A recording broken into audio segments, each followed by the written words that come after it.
یہ باب ہے باب الاقتباطی فی العلم والحکمت، علم اور حکمت میں غبطہ یعنی ایک دوسرے سے آگے بڑھنے کا جذبہ رکھنا۔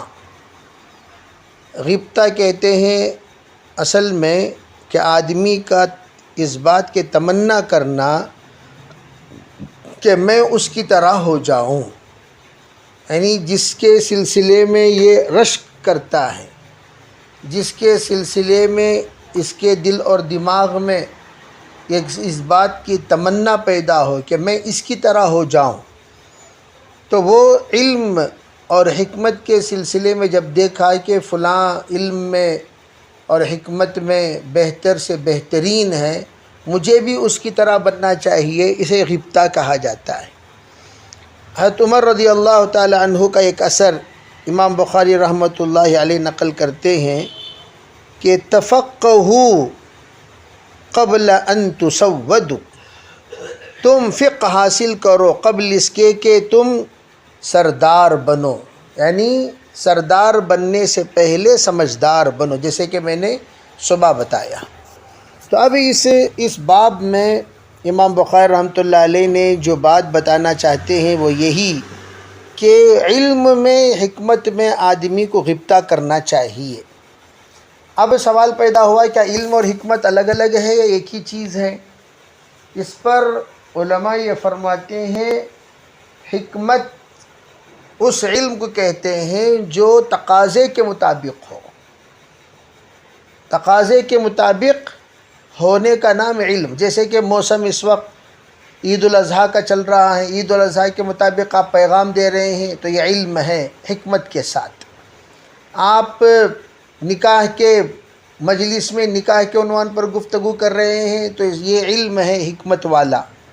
آپ نکاح کی مجلس میں طلاق کا بیان کر رہے ہیں یا مرثیہ پڑھ رہے ہیں یا میت کے عنوان پر بات کر رہے ہیں، بیان ہی ہے، لیکن موسم کون سا ہے، ماحول کون سا ہے، وہ بات کیا ہو رہی ہے، تو یہ گویا حکمت کے بغیر بات چیت ہو گئی۔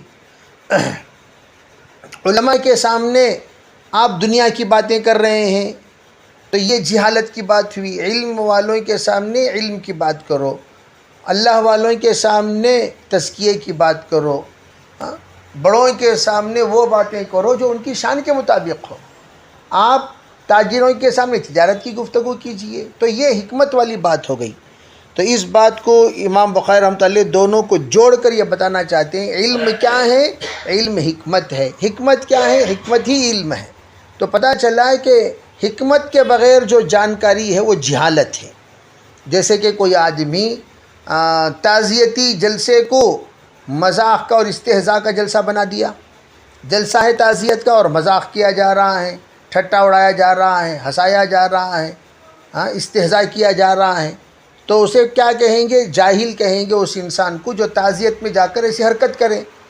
کوئی پیدائش کے عنوان پر پہنچا جہاں پر تہنیت کی مجلس تھی اور اسے تعزیتی مجلس بنا دیا، اسے بھی پاگل کہیں گے، اسے بھی نادان کہیں گے۔ تو حضرت نے فرمایا جب آپ سردار بن رہے ہیں، سردار کے معنی یعنی ایک آدمی کسی کو سمجھانے کے لیے کسی جگہ پر جا رہا ہے، گویا کہ اسے ان لوگوں نے سیادت کا درجہ دیا، سیادت یعنی ایک مقتدی ہونے کا درجہ دیا، تو اس سے پہلے سمجھدار بنا کرو۔ کیا مطلب؟ کون سی جگہ پر کیا گفتگو کرنا، کون سی جگہ پر کیا بات بولنا، یہ تم پہلے سمجھ جایا کرو، یہ بات بتائی۔ پھر فرمایا، حضرت ابو عبداللہ کا قول نقل کرتے ہیں کہ ان تسودوا بعد ان تسودوا، کیا فرمایا؟ اے وقت تعلم اصحاب النبی صلی اللہ علیہ وسلم بعد کبر سنہم، فرمایا کہ صحابہ اکرام میں ایک بڑا مجمع وہ ہے جو بڑی عمر میں علم حاصل کیا ہے، بڑی عمر میں، یعنی کیا مطلب؟ ابھی سیادت ماشاءاللہ ان کو نصیب ہو گئی، پھر انہوں نے سوچا کہ بھی یہ سیادت کے مطابق جو علم درکار ہے وہ علم میرے پاس نہیں ہے، تو انہوں نے کیا کیا؟ انہوں نے باقاعدہ اس سلسلے میں تعلیم حاصل کرنے کا نظم بنایا اور تعلیم حاصل کیے۔ اس بات کی طرف یہاں اشارہ، چنانچہ روایت بھی لا حسد الا فی اثنتین رجل آتاہ اللہ مالا فسلطہ علی حلقتہ، حلقہ سے مراد یہاں پر اللہ نے اسے مال عطا فرمایا اور وہ اس کے ہلاکت میں یعنی اس کے برباد کرنے میں ترجمہ نہیں کریں گے، بلکہ کیا کریں گے، اسے صحیح جگہ پر لگانے میں، حق والی جگہ پر لگانے میں وہ مصروف ہے صبح اور شام۔ یعنی مال کا کمانا کوئی کمال نہیں ہے، مال کا صحیح جگہ پر لگانا کمال ہے۔ ایسی جگہ پر لگاؤ جہاں پر لگانے کے بعد آپ کو آخرت میں افسوس نہ ہو، کاش میں یہاں نہ لگاتا، کاش میں یہاں نہ لگاتا، کاش میں یہاں نہ لگاتا، اس طرح کا صدمہ آپ کو نہ ہو، کہیں آپ کے لیے وہ مال وزر نہ بن جائے۔ ایسے انسان پر آپ نے خرچ کیا، وہ آفت العلماء بن گیا، نالائق بن گیا، تمام لوگوں کے لیے عیاش اور فحاشی کا سبب بن گیا۔ ایسے انسان پر آپ نے خرچ کیا ہے تو گویا آپ نے ایسے انسان کو پالا ہے جو آفت بن گیا دین کے لیے۔ تو اس لیے کہا ہے کہ ایسی جگہ پر ہرگز مال نہ لگائیں جہاں پر آخرت میں آپ کو صدمہ ہو، افسوس ہو۔ ایسی جگہ پر لگاؤ جہاں پر آپ کو اعزاز ہو، اکرام ہو اور خوشی ہو۔ تو ایسی جگہ پر مال آ کر خوب آدمی خرچ کر رہا ہے، اس مال کے کھپانے میں لگا ہوا ہے، تو اس آدمی کو آپ نے دیکھا تو آپ کو رشک ہونا چاہیے۔ اسی طریقے سے ایک آدمی ہے جس کو اللہ نے حکمت عطا فرمائی اور وہ یقضی بہا و یعلمہا۔ اب دیکھیے یہاں پر جو لفظ استعمال ہوا یقضی بہا، یقضی بہا یعنی اس حکمت کے ذریعے سے فیصلے کرتا ہے اور لوگوں کو حکمت سکھاتا ہے، یعنی قضا سکھاتا ہے، قضا پڑھاتا ہے۔ قضا کیا کرتا ہے؟ کیسا قضا فیصلہ کرنا، کیسا حکمت کے ساتھ اس معاملے کو حل کرنا، کیسے حکمت کے ساتھ الجھے ہوئے مسائل کو سلجھانا، یہ بتاتا ہے۔ تو اس کے سلسلے میں آپ نے جب دیکھا کہ ایک آدمی ماشاءاللہ حکمت سے فیصلہ کر رہا ہے تو اس کے بارے میں آپ کو رشک ہونی چاہیے، اس کے سلسلے میں آپ کو غبطہ ہونی چاہیے۔ جی باب ما ذكر في ذهاب موسى عليه السلام في البحر الى الخضر وقوله تبارك وتعالى هل اتبعك على ان تعلمني. وبه قال حدثنا محمد بن غرير الزهري قال حدثنا يعقوب بن ابراهيم قال حدثنا ابي عن صالح يعني ابن كيسان عن ابن شهاب حدثه انه عبيد الله بن عبد الله اخبره عن ابن عباس رضي الله عنهما انه توارى هو والحر بن قيس بن حسن الفزاري في صاحب موسى. قال ابن عباس هو خضر. فمر بهما ابي بن كعب فدعاه ابن عباس فقال اني تماريت انا وصاحبي هذا في صاحب موسى الذي سال موسى السبيل الى لقيه. هل سمعت النبي صلى الله عليه وسلم يذكر شأنه؟ قال نعم سمعت النبي صلى الله عليه وسلم يقول بينما موسى في ملأ من بني إسرائيل إذ جاءه رجل فقال هل تعلم أحدا أعلم منك؟ قال موسى لا. فأوحى الله إلى موسى بلى عبدنا خضر فسأل موسى السبيل إليه فجعل الله له الحوت آية وقيل له إذا فقدت الحوت فارجع فإنك ستلقاه.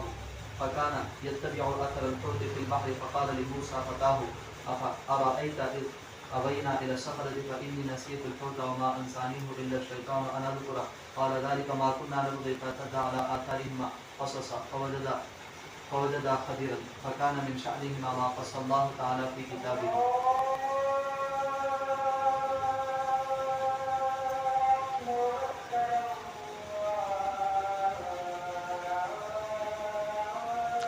یہ باب ہے موسیٰ علیہ السلام کا خضر کی طرف سفر کرنا، سمندری سفر۔ کہاں سفر؟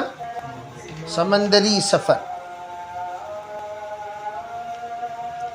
تو وہ سمندری سفر جس کو اللہ تعالیٰ نے قرآن پاک میں ذکر فرمایا، حل اتاک، یہ فرمایا حل اتبعک علی ان تعلمنی مما علمت رشدا، کیا میں آپ کی اتباع اس وقت تک کرتا رہوں تاکہ آپ مجھے سکھائیں وہ تمام باتیں جو کچھ بھی رشد و ہدایت کی اللہ نے آپ کو سکھایا، مما علمت رشدا، جو کچھ تم سکھائے گئے من جانب اللہ، کیا اس وقت تک میں آپ کے تابع دار بن کر رہوں؟ تو یہ حضرت نے پوچھا تھا، حضرت نے یہ بات بتائی تھی، اسی بات کی طرف یہاں پر اشارہ ہے۔ چنانچہ روایت دیکھیے، فرماتے ہیں ایک مرتبہ مجادلہ ہوا، مباحثہ ہوا دو آدمیوں کے درمیان۔ ابن عباس فرماتے ہیں کہ ایک مرتبہ آپس میں ان کے اور عبداللہ ابن مسعود کے درمیان مباحثہ ہوا۔ ارے بھئی وہ جو صحابی کون تھے وہ؟ فرمایا وہ آ کر اصل میں حر ابن قیس ابن حصن الفراری، یہ اصحاب موسیٰ میں سے ہیں، وہ ہیں۔ کہنے لگے ابن عباس رضی اللہ تعالیٰ عنہ، نہیں بھئی وہ تو خضر تھے۔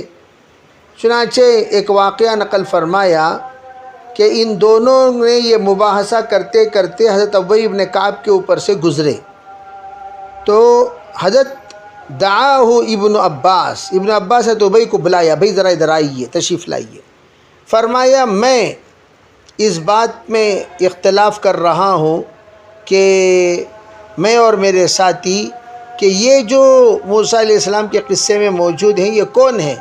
ھذا فی صاحب موسیٰ، کیا یہ جو آیت نازل ہوئی یہ موسیٰ علیہ السلام کے ساتھی کے بارے میں ہے جس سے موسیٰ علیہ السلام نے سوال کیا تھا راستے کا کہ کہاں پر وہ ملیں گے؟ اِلَى لُقِيِّهِ، کہاں پر وہ ان کی ملاقات ہوئی، یعنی خضر علیہ السلام کی جو بات سوال کیے تھے کیا اس کے بارے میں یہ آیت نازل ہوئی؟ کیا آپ نے اس سلسلے میں حضور سے کچھ سنا ہے؟ تو انہوں نے فرمایا ہاں، اس سلسلے میں میں نے حضور سے یہ بات سنی، آپ نے یہ فرمایا موسیٰ علیہ السلام ایک مجمع میں موجود تھے، ایک آدمی آیا، اس نے پوچھا کہ کوئی آپ سے زیادہ جاننے والا ہے؟ موسیٰ علیہ السلام نے کہا نہیں۔ فرمایا اللہ نے فوراً آیت نازل فرمائی، موسیٰ ہاں ہے ضرور، میرے بندے میں خضر نامی ایک شخص ہے، وہ تم سے زیادہ جانتا ہے۔ موسیٰ علیہ السلام نے پوچھا پھر ان کی ملاقات میں میری کہاں ہوگی؟ تو اللہ تعالیٰ نے ان کے لیے مچھلی کو نشانی بنایا اور یوں کہا کہ یہ مچھلی جہاں پر کھو جائے گی وہاں پر وہ ملیں گے۔ تو موسیٰ علیہ السلام سے یہ بات کہی گئی تو فوراً وہ وہاں سے نکلے، فرمایا نکل کر اس کے تلاش میں پڑ گئے۔ کان یتبع اثر الحوت، اب مچھلی کہاں گم ہو رہی ہے، کہاں گم ہو رہی ہے، اس کے کھوج میں یہ پیچھے پیچھے چلتے رہے سمندر میں۔ فرمایا اچانک ایک جگہ پر جہاں پر مچھلی کھو گئی، جس کا واقعہ سورہ کہف میں بھی تفصیل بیان کیا گیا ہے، وہاں سے موسیٰ علیہ السلام آگے بڑھ گئے، پھر اس کے بعد توشہ کھولا تو مچھلی کو نہیں پایا، پھر پوچھا کہاں، تو کہا پیچھے ایک جگہ پر مچھلی چلی گئی۔ فرمایا وہی تو ہے ہماری منزل۔